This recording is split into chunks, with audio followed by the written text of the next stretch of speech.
Hey guys and gals, it's Mike White with 143, and I'm back with another tutorial about image quality. So in this tutorial, we're going to talk about fake outlines. It's something that a lot of people don't know, don't understand, and I just thought it'd be a great time to go ahead and talk about that and show you how to fix that. So I'm using this project from a customer, and I hope to get their permission for this. I'll definitely ask them, don't worry. But there is a image here, and I'm so excited about this because actually, this image is recording as perfect. So it's needed 3000 px, it's 5600 pixels, and what's so cool is that it's actually good quality. It hasn't just been enlarged. That's what we get a lot of is what I call enlarged or expanded images. And in this case, this image is actually good quality, and I'll show you what I mean.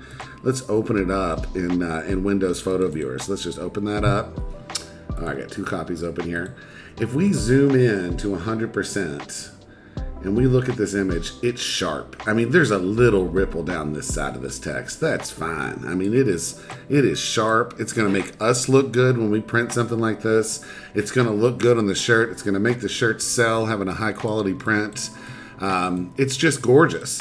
And since it's even bigger than it needs to be, then it's gonna, when it scales down and actually gets printed, I think we saw it was getting printed at 3000 pixels, it's going to be even sharper than what we see here. It's gonna be more like this 50% right in here. So, I'm just using Windows Photo Viewer to inspect this, and everything looks great.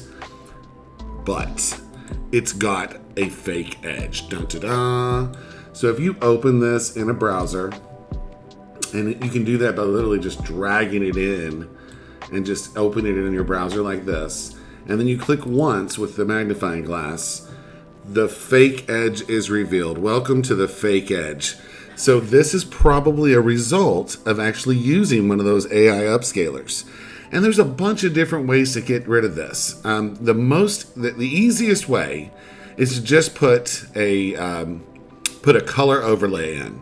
So I've got Photopea opened up in one of these tabs, and you can also do this in Photoshop. I would prefer to do it in Photoshop just because I'm faster in Photoshop, but I'm just going to open this project in Photopea, and I'm literally just going to click and do blending options, and then I'm going to choose color overlay, and it's already set to white, but you can set the color. If you're doing black, I'm doing white here.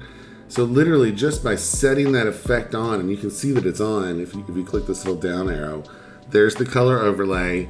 It's not really making a major difference. It's just cleaning up those fake edges, and they come from Gigapixel often as an AI upscaler. Any kind of AI upscaler has a tendency to put fake edges. So that's one way to solve this problem. So we're just gonna save it out. I'm gonna hit save. It is warning me that this browser will now have the ability to save over the image. I'll say save changes. We'll pop the image open and just put it back in the browser and zoom to 100%, and the fake edges are gone. And there's a chance that that fake edge wouldn't have printed.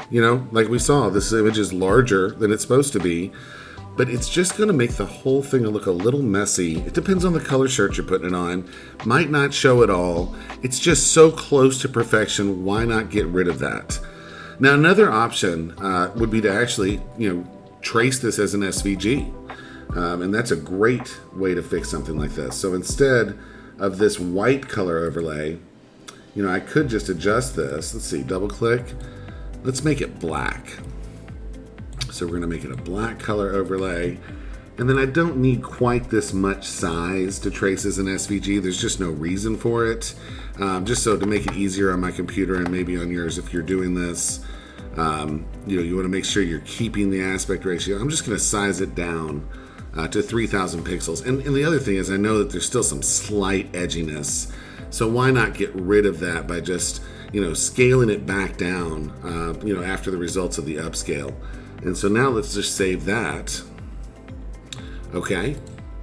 And I've opened up Inkscape, which is a completely free software. That's wonderful about Inkscape and Photopea. Those are both completely free. So I'm showing you completely free solutions on how to do this. And I've just brought that image in. You saw me just drag it in, dropped it, and hit embed, okay? So I'm just gonna scale out just a little bit so I can see what's going on. And then I'm gonna hit Control-Shift-R. So in other tutorials I've shown you go to File, Document Properties, and then you click this button to resize to the content. But Control-Shift-R is just a shortcut that makes that happen really quick, and I've just kind of learned that in the last few days. So now we're gonna just choose the Trace Bitmap option, and we're gonna hit Apply. And it's in just the default settings. It's actually traced this now as an SVG. It's really important that I'm coming from a large, high quality image to begin with. And now I'm gonna have a really clean trace. So I've opened up my layers and objects, and I'm just gonna select that image, and I'm just gonna hit delete. And you can see nothing changed there. I mean, it looks perfect. Then I'm gonna select the path, choose my fill, and I'm just gonna go for white. So we just want to slide all those over to white. And now we've got an SVG. And the great thing about this is it's completely scalable. So I'm just going to save that as, and I'm just going to call it, Vintage 1978. And then sometimes, you don't see the file extensions. Some people have their file extensions hidden. It's a default setting in Windows, unfortunately. So I'm going to put SVG just to let the customer know, let anybody know, this is an SVG. That's what it is. Now let's say I needed a PNG image. Now you don't need a PNG image for the 143 Layout Designer. You can just use the SVG, and it's what we prefer. It's the best thing possible. It'll always print well, no matter what size you scale it up to. But if you need a PNG, you just go to the Export tab and you set your settings. So you say, okay, 4200. What's a reasonable size for this? DPI does not matter. It only matters at the final step when we set to printing.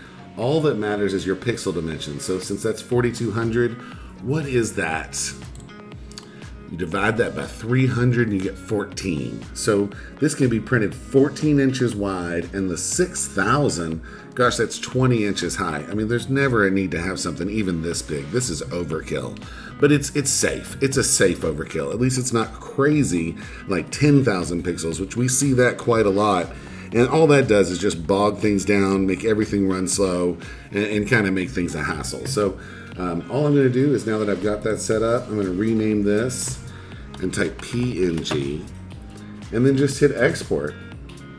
And so now I've got an SVG that I can use in the Layout Designer, and a PNG if I needed that for some other reason.